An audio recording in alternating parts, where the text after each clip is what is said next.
नमस्कार, मैं हूं प्रियंका और आप देख रहे हैं राष्ट्रीय जगत विजन न्यूज।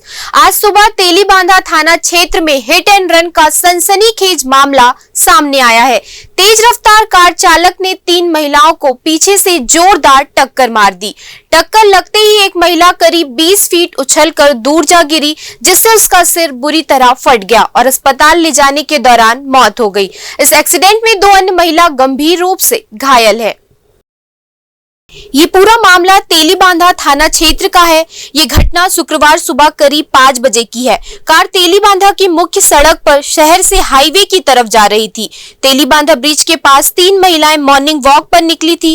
इस दौरान पीछे से एक सफेद रंग की तेज रफ्तार कार आई। कार ने एक-एक करके 3 महिलाओं को चपेट में ले लिया।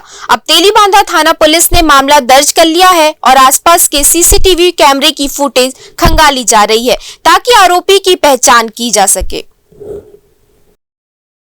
फिलहाल इस खबर में इतना ही। देश प्रदेश की खबरों से अपडेटेड रहने के लिए हमारे चैनल को सब्सक्राइब करें। नए खबरों की नोटिफिकेशन के लिए बेल आइकॉन जरूर दबाएं। नमस्कार।